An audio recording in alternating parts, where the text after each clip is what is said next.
Welcome to episode 31 of the Burnout Expert podcast. Today, we are going to be diving into parenting under pressure when you're balancing your own burnout and your child may be having intense emotions.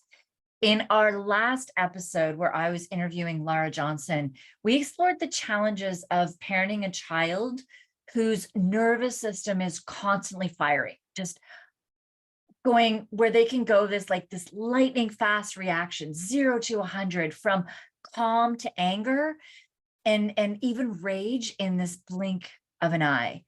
And we discussed how this can affect you both as a parent when you're actually aware that their nervous system is at play, but also we dove into there are times where you don't even know, like before you actually realize that that is what's happening, is your child's nervous system is just firing on all cylinders. And we really did only scratch the surface on how to navigate these complexities of parenting a child like this when you're in burnout, as well as when you're not in burnout. So today, I really wanted to make sure that we dove into this nervous system and I can help you understand why possibly you who is in burnout is having these intense reactions going from 0 to 100, frustration, maybe anxiety, panic attacks, or that anger and rage that really comes out of nowhere, as well as understanding that in your child as well, if your child is exhibiting these symptoms. And so that you, like, once you understand more about this nervous system, you'll start to see that if you have a child that is totally acting out, and you'll see sometimes where you're watching other parents who may say something, or a teacher or a coach or somebody that should be respected by these kids, where they these other kids listen, but your kid may not be able to stop it. And so that's when the strategies that may work with many other kids, if they aren't working with your kids, then hopefully today this will you'll understand why it's not working with your kids, and hopefully I can give you some steps right now to even just knowing and understanding that your child is not in control of this. The same way, if you are somebody who is in burnout, that when you're I had a friend that called it Medusa, and then I called it Medusa after that, where my husband will walk in a room and I would just get angry, and he didn't know who he was going to get was the real me, or this person that like just could go into being angry and this other person. So it's really important for you to understand this, because understanding it is where we can then start understanding what's going on in our body. And it's where we can break this vicious cycle, where if we don't, our kids' behavior escalates,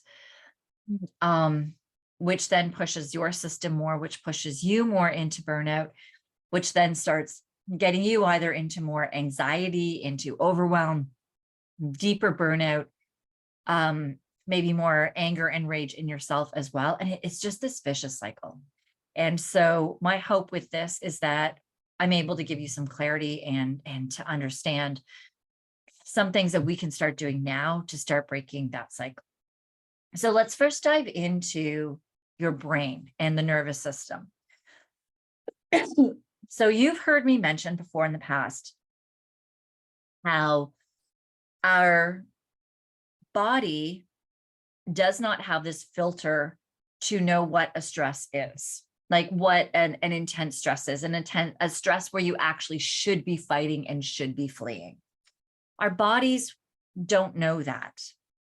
It's not something that has ever advanced since caveman days. It doesn't know if that email you're reading, or you see a name on an inbox, or um, you've spilt your coffee, you're running late for work, that these are not life or death situations.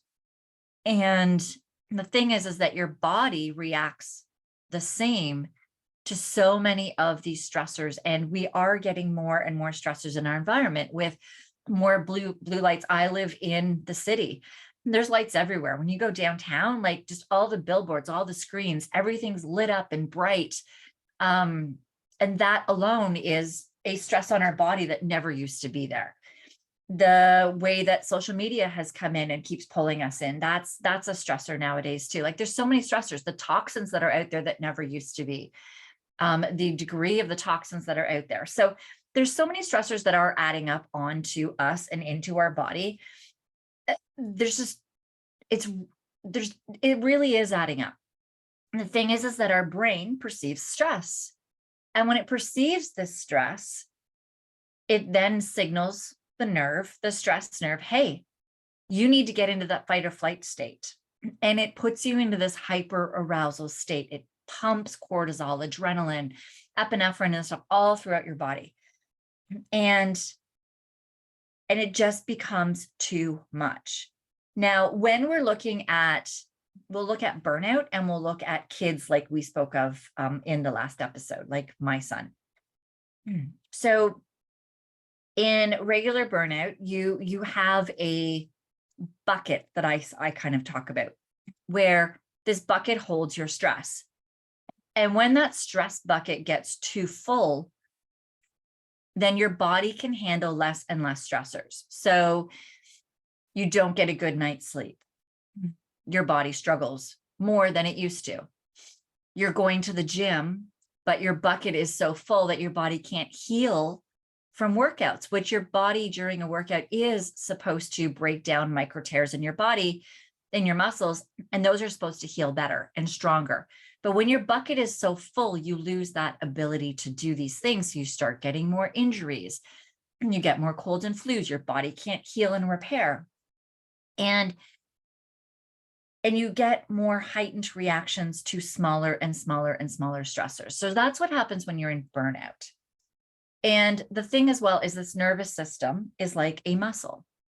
The stronger that we work at, or the more that we work at, the stronger it gets, the quicker it is to react.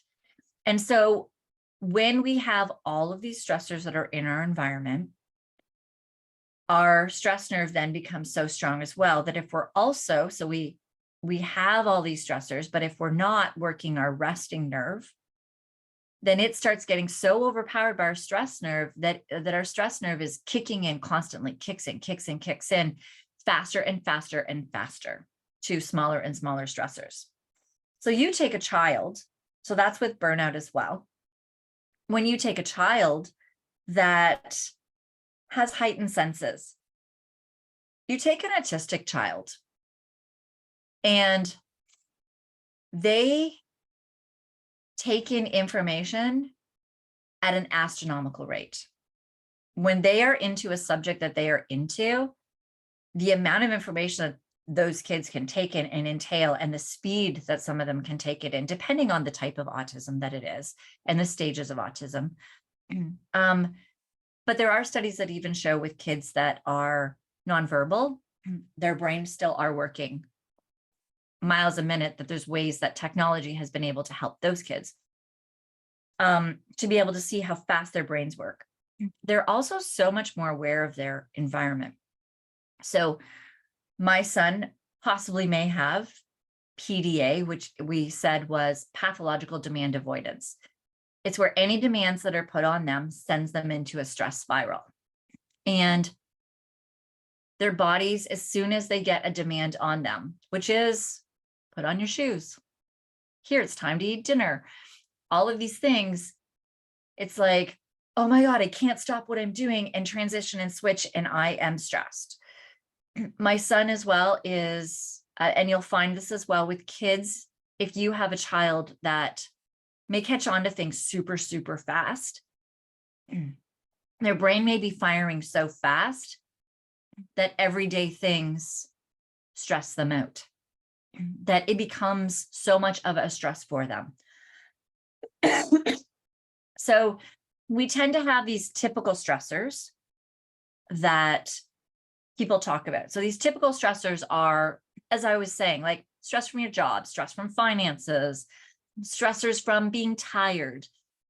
May get those stressors from, eh, you know what? I don't even know if this is a stressor to as many people, but it is for my son. So you get these stressors as well that some people with these heightened senses. So when I talk about this as being like this dog that can sniff bombs.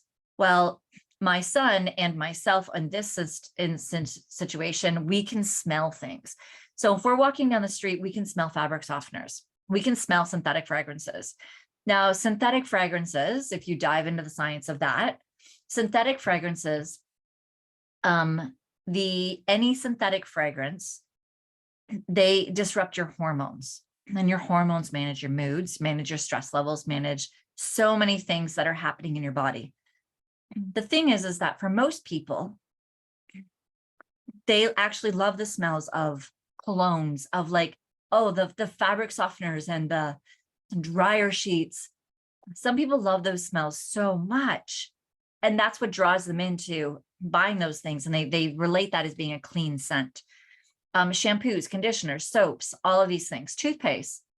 The thing is that when you're somebody that your system is so attuned into these things and your body is affected so quickly that this signals your stress nerve that, oh man, there's a danger, there's a synthetic fragrance here. So for the majority of the people, like my husband and my one son, doesn't affect at all. But oh man, Febreze. My husband decided to Febreze his hockey equipment, and he put it in a garbage bag still, but in our basement. And it was under a vent that went up into our living room. And my son and I walked into the house, my younger son that's affected like this as well. And we were like, instantly, him and I were angry. He actually started hitting his brother. He started yelling.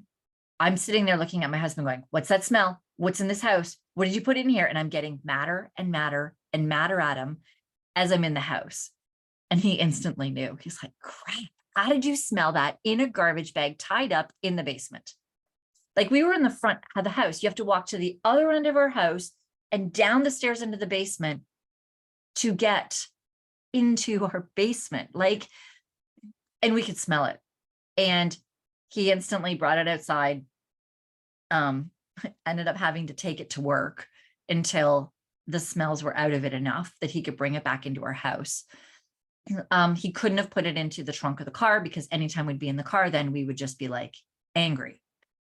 And so this is the thing, is that when you get these kids that are hyper aware of their surroundings, so you have autism, you get these kids that, I don't like using the word gifted because there's certain stigma that goes along with gifted, but what a lot of people don't understand is when you have a gifted child, there's the higher gifted that they go, the more they actually struggle socially with their nervous systems, with a lot of things that are happening around them. And some of these kids actually struggle with tests and stuff in school, the way that the school system works, but because their brains are wired so different. And the one way that they're wired is they're so sensitive to stressors. So smells can be one of them. If you have a child, and my husband has learned that even though he can't smell it, as soon as we say, what's that smell? He knows to help us get rid of it because he instantly sees once the smell is gone, both of us turn back into normal human beings. Touch could be one thing as well, where certain kids, touch can send them over the edge the way that you touch them. Or if you have dry hands, it could send them over the edge. Or if you have lotions or smells and stuff on them. So touch can be lights, too much bright light, which could just be, I know for me, I've always struggled to do exams and tests in a lit room with fluorescent lighting. The lighting struggles with my eyesight. It messes up my eyes and my focus and my thinking. And I can't focus. I almost like blank out with my eyes. It's kind of crazy. You guys are going to think I'm weird, but honestly, this is what I'm learning. I'm actually neurodiverse. The noises.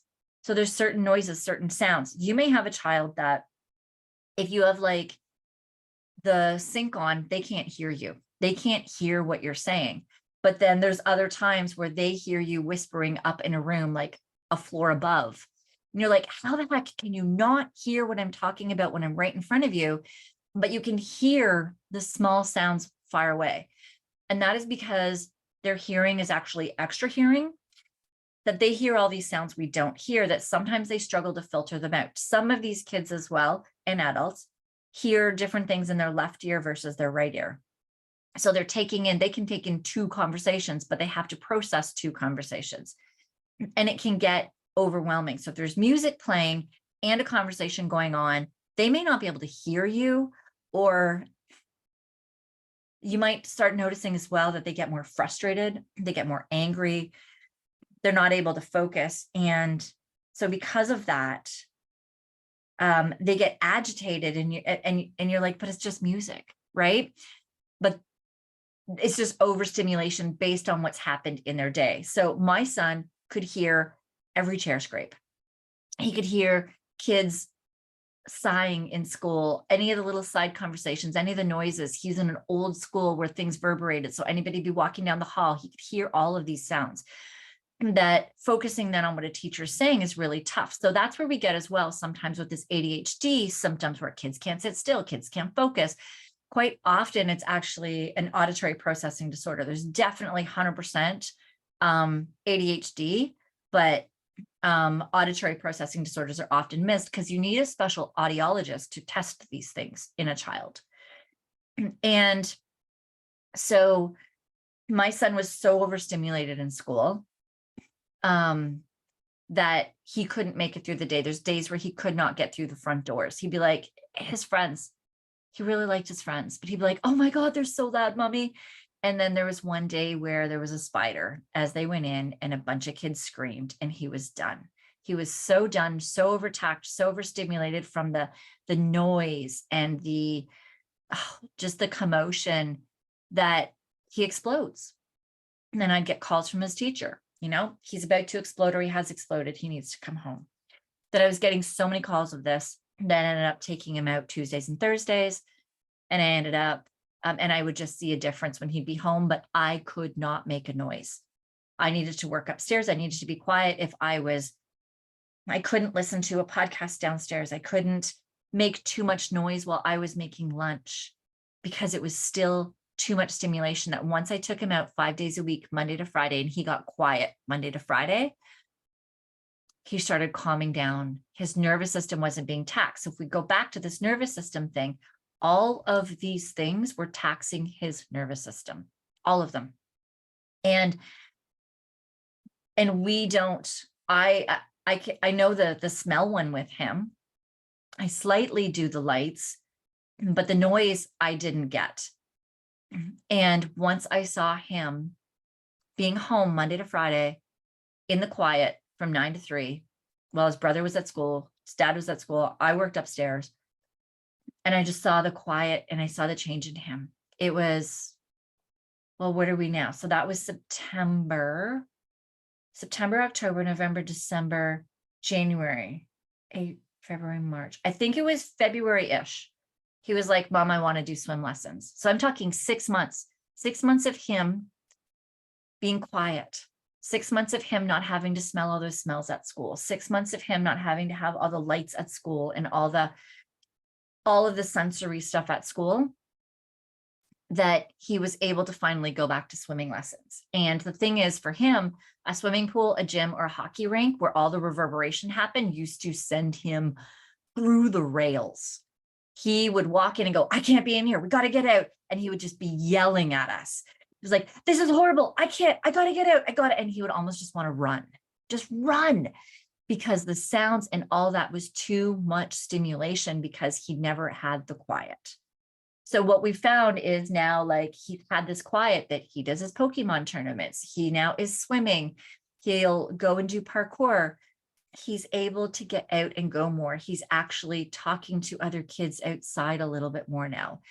He's with getting this quiet and this break on his nervous system, he is now able to go out and do things. We went to Canada's Wonderland last year, which was huge, to go to an amusement park. Now, he did have his earplugs in all the time, to downplay some of the noise, and we didn't go on many crazy rides. But like, that was a huge step for him, that we, when he was in school, could not go outside of the house with him because it was too much stimulation.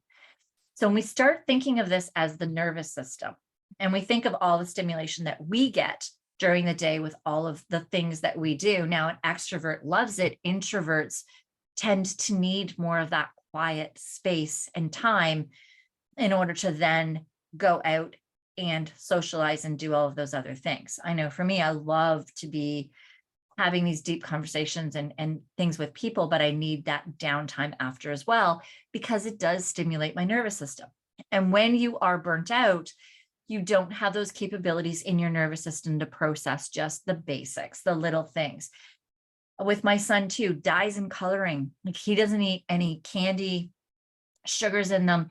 He's at the point now though, where we've taken so much bandwidth off of his stress system that he can have, he can't do like Skittles or any of those things with all the dyes and colorings in them. He can't do suckers, but he can eat chocolate bars sometimes now. Now we usually do dark chocolate without as much sugar in it, but he has once in a while had, he can have little pieces of chocolate now and not go through the roof. He can have little pieces of gluten now. Gluten used to send him into tantrums, and he can have a little bit now because his stress system, because his nervous system has had that relief. We've also worked on his gut to be able to give his gut relief as well. And these are all the same things with adults that are in burnout that I look at, is all of these, like, where are your stressors? And the thing too, with a lot of these kids that are ahead in certain subjects, is because things have been so easy for them, or people will say, wow, you're so smart.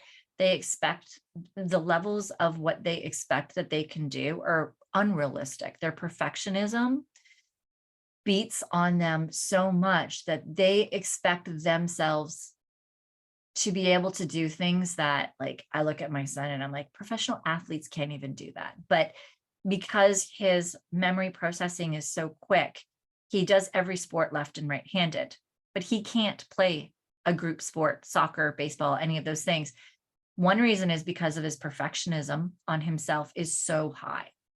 What he expects of himself, he makes one mistake. He thought that he should get a goal every single time in soccer, but then also all the bumping, the touching of the other kids trying to get the ball, he feels and sees and remembers all of that too, that it gets so overstimulating for him.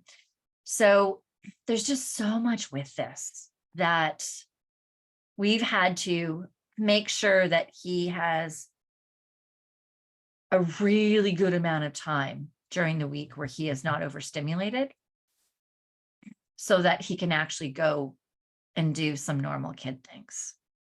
And he still can't do as many as most kids can. And we still have the meltdowns and everything. And we will be out, and he will go from that rage where 0 to 100 just start yelling at us. And because we know that it's his nervous system, we sit there and we let him get it out. It's getting that cortisol out. And there are times where I know I tried getting him to go to circus school, and it was so stressful for him. So stressful. It was also in a gym, which I didn't realize. It was in a church gym. I didn't realize how much the sound reverberated in there, that we had to leave. And he was just be like, Mom, like, he's in the car. He's like, I need to get out of the car. Need to run. And we stopped off at just a park, and he ran and ran and ran. and he's getting better at understanding what his body needs when. So it's not just as much of like yelling at us, but sometimes still too, he still does yell at us, still those quick reactions, sometimes for the smallest things that we don't even think should have those reactions, and they shouldn't. He's gotten so far that I just want to say that if you have a kid like this, or you yourself are in burnout and you're finding that every small thing is getting to you, just know that this is your nervous system sending you a signal. Know that this is your nervous signal telling you that it is just taxed. And even if you're taking stressors out, I mean, there's certain things, I'll go in a second, of things that we have done to help my son with a lot of these stressors in his life. But there's also the other thing too of traumas. And we're starting to dive into, I did an episode a few ago about parts therapy. He's been going to a CBT therapist for the behavior stuff, but what we're finding too is he's gotten to a certain point in the behavior and he's stuck because his perfectionism is getting in the way. His perfectionism is really getting in the way, and his expectations of what he should be able to do. Also, he does not deal well with anybody coaching him or helping teach him anything. And that is because it's almost like part of the perfectionism, but he feels like he should be able to get something quick, like he always has been able to. And if he doesn't, the shame, the guilt, the hit to his ego and pride is huge, and his stress system can't handle that. And the talk that he gives himself, his self-talk is brutal. So we're switching him into parts therapy to start working on the parts of him that are protecting him with the shame, the parts that are protecting him with the yelling. And we'll see where that takes us as well. But there's been so many pieces. So some of the pieces that we have used for him. So the smells and all of that. I'm so grateful to have had a friend that taught how to green your home and make it non-toxic. We use all non-toxic cleaners, non-toxic toothpaste, non-toxic soap, shampoos, lotions. That's made a huge difference. Our laundry soap, we use Nellie's laundry soap, which we get in big tubs from Costco. We use vinegar for our fabric softener. We use wool dryer balls in our dryer. So there's no scents in our wash at all. So there's no scents on his clothes. We have made sure that the noises are low in our house during the day when he needs them. He has calming music. He knows we use 70 beats or 60 beats per minute music. You can go into that. You could also go into Insight Timer, which has a calming app in the Insight Timer. It's free. And you can just go into, I think it's where you choose to just do a meditation, or you can do music, and you can just choose music for a meditation, and it's all calming music. So he'll just play that sometimes while he's doing his work during the day. We took him out of school. The stimulation of school was way too much for him. And I started seeing that when I took him out Tuesdays and Thursdays. I don't know what it's like in your school area, but I was told unofficially that he could not be failed out if he missed non-consecutive days. So I started pulling him out Tuesdays and Thursdays. And the difference just in taking him out those 2 days was already a difference in his behavior. Noise canceling headphones he will not wear. He does wear headphones even when he's not listening to things at home. He will not wear them out in public because he does not want to look different. Same thing. Loop earplugs they're amazing earplugs. They're really cool. They're fashionable. They're made for concerts. And Loop, L-O-O-P, he won't wear them in public, even though he's got hair that covers his ears now. He's afraid people will still see him and judge him, and he doesn't want to be different. I really know that we need to take him to an audiologist. I have researched and found some audiologists in our area that work with overhearing, that specialize in this. when you hear more, because you need a special audiologist, because other than that, they don't know about the hearing aids for that. But with my son won't even wear noise canceling headphones or earplugs, I know he won't. But I am in some auditory processing disorder groups on Facebook, and the stories of these parents of their kids' anxiety, how it's gone down after they've worn these. That it's still on my list of things to do. And I may just get them and have him wear them around the house, because as we've learned, even reducing the stimulation in the home makes a difference for him outside of the home, even if you won't wear the hearing aids outside of the home. The hearing aids, people have posted pictures, are so small, so tiny that you can't even really notice them unless you're really looking, and he's got long hair that covers his ears. We are less active, which is okay. I'm more introverted. I like intimate, more smaller groups anyways. So we don't do things that are big groups. And we don't do as many big social gatherings. We definitely have a solid bedtime routine. He knows the routine, and it consists of him. There's Circle Round is a podcast. He's 10 years old and still listens to it because it's calm stories with classical instruments in it. And that he'll listen to before bed. He may listen to some other podcast before bed, or he may listen to music, or he'll do some breathing exercises, depending on the night. But it's in the dark with that going on. That gives him that calm stimulation. He sometimes does wear blue light blocking glasses before bed, which helps as well. And there are certain supplements that we take, that we give him. Now, I don't want to name these supplements right now, because we got them through a naturopath. And there are certain adaptogens. So it's adaptogens that you would ask a naturopath for. I would not suggest just giving them to your child randomly, but adaptogens are what I also use when I'm working with adults in burnout, especially when I do work with first responders that come into me with deep burnout, where their nervous system is so taxed that even breathing exercises is not enough. When breathing exercises don't get them out of that stressed state, I know that their system is so friggin' taxed that that's where we bring in adaptogens. And I'm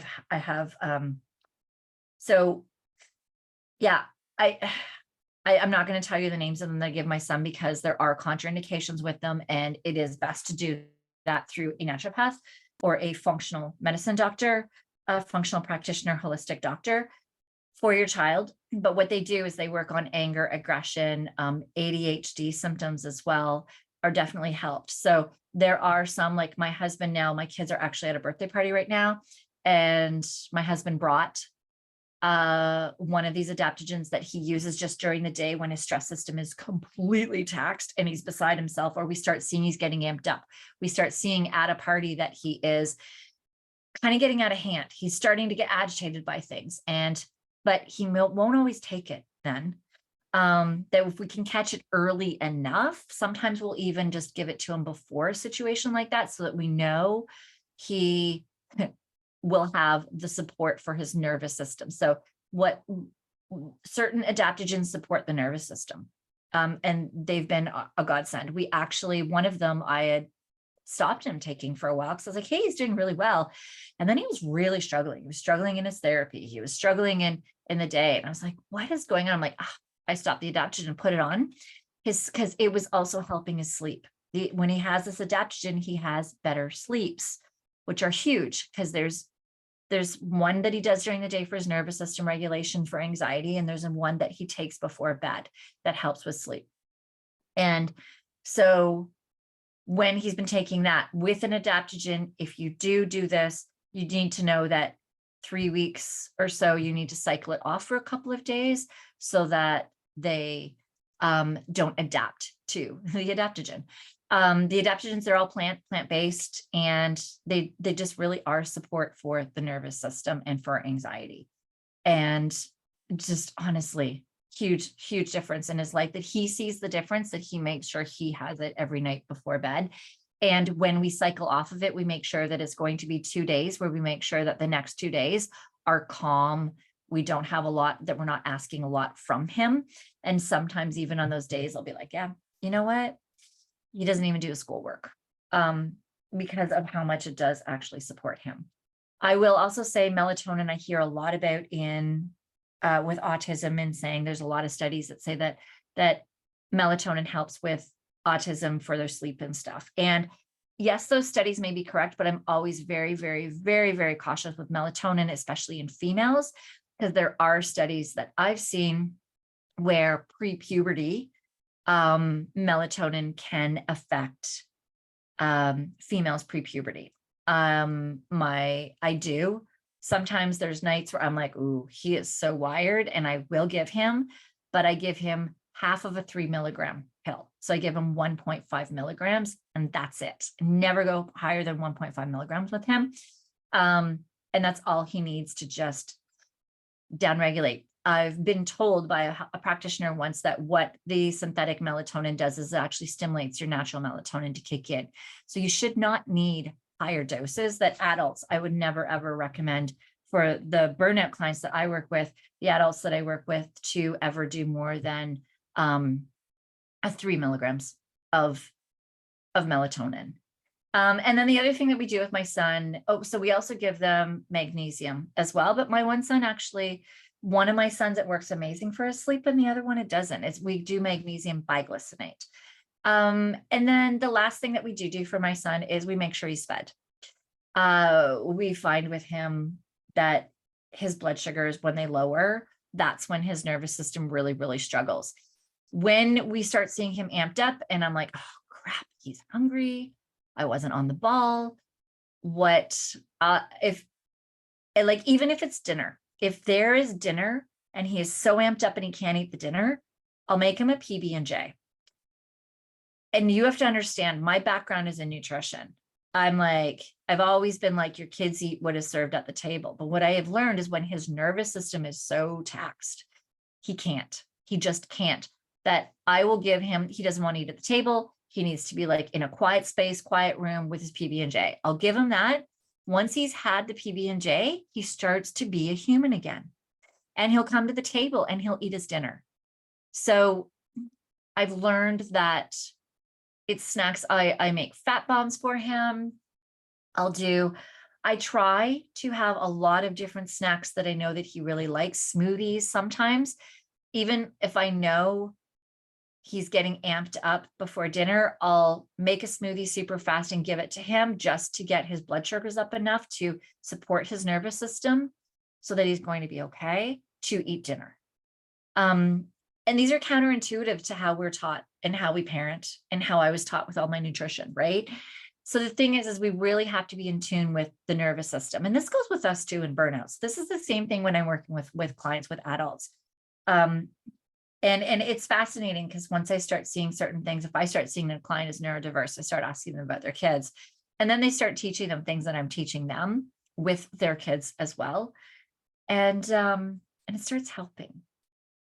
And the thing is these are so important because these are what we're doing, is taking these stressors off of their plate. Now, it's also important to start strengthening their resting nerve, because as we said earlier, your stress nerve is like a muscle. So the more we've kicked it in, the stronger it gets, the quicker it is to react. And if we don't train ourselves as well as our kids, which is why this is always the first thing I do teach clients, is, well, we go into deeper depths of training their nervous system, but the very, very, very basic thing for training their nervous system is to breathe through their nose. And so we do a lot of that stuff with my kids, is making sure that they are focusing on breathing through the nose. So while he's listening to his podcast at night, it's always a reminder of breathing through your nose as you're doing this. Because when you breathe through your nose, you're actually switching yourself into your resting nerve.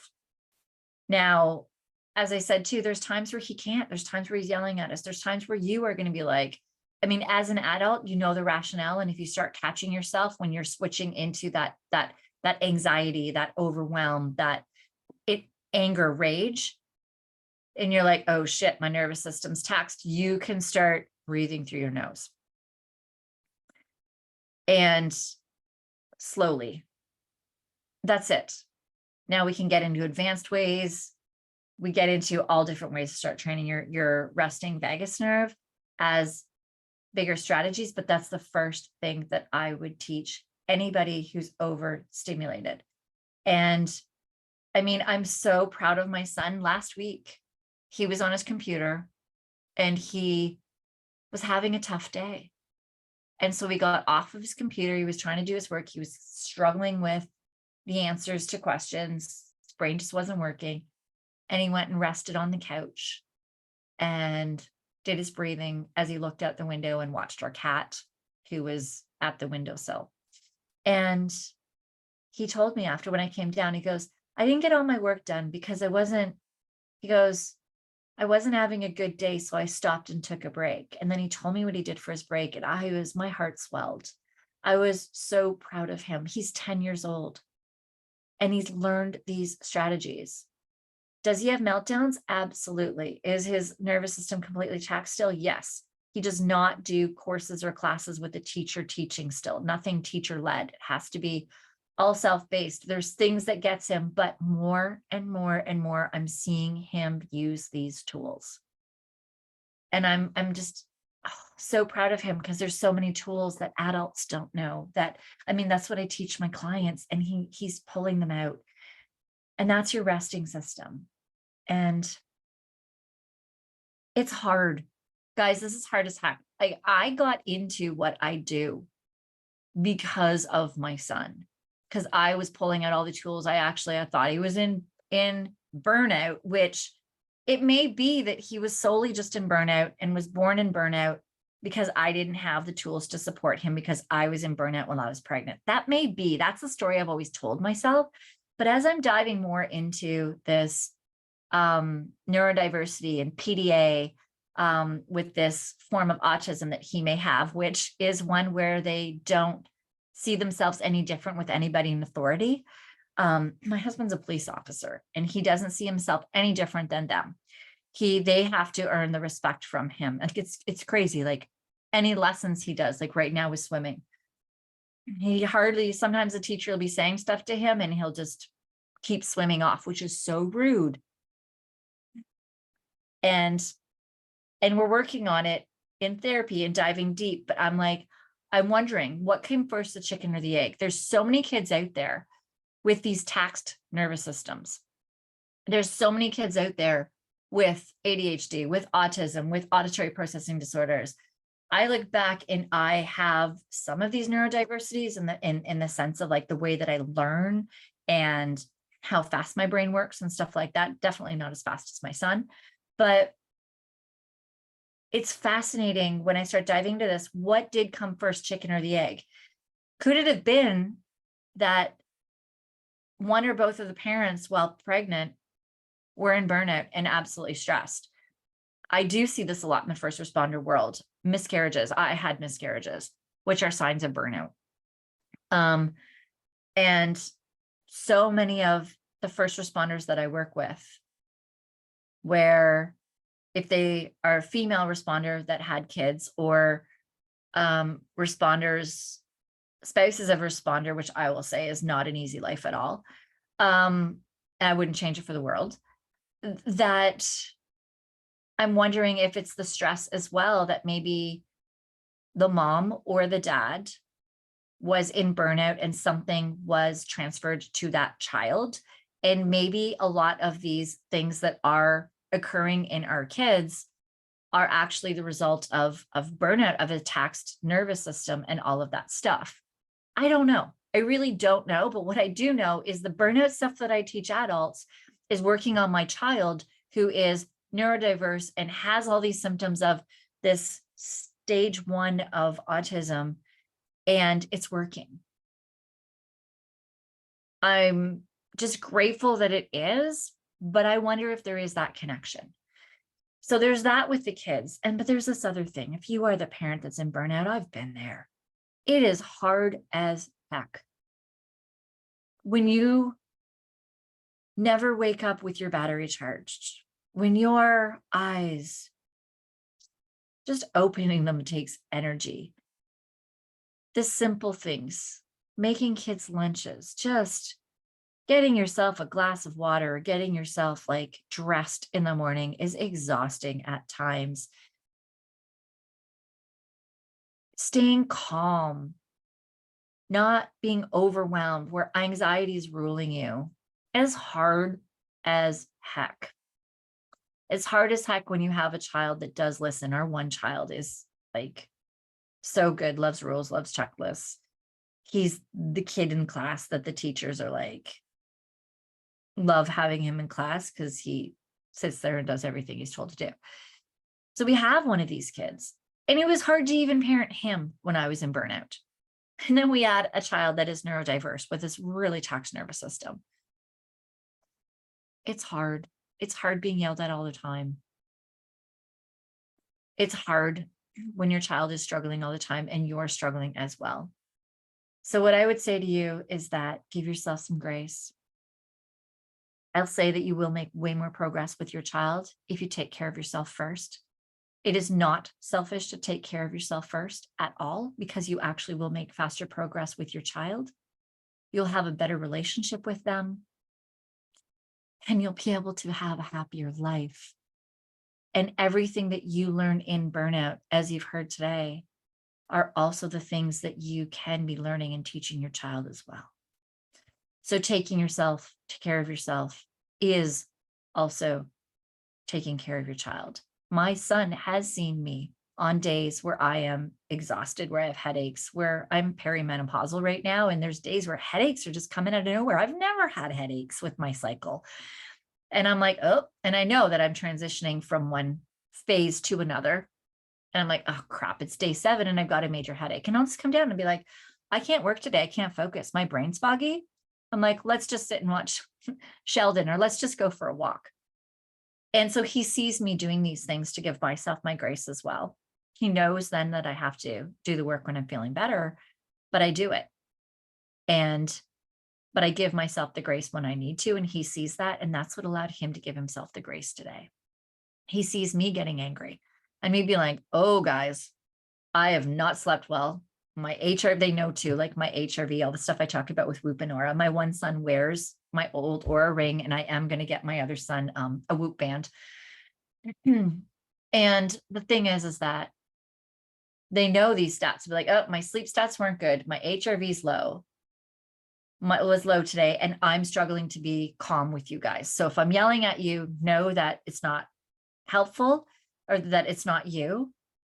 And I'm going to probably take some timeouts for myself today. And they know that. And I'm teaching them that. Because even though I'm out of burnout and I'm feeling really great now, we still have crappy days. Shit, hormones happen too. Perimenopause. It's just a thing of life.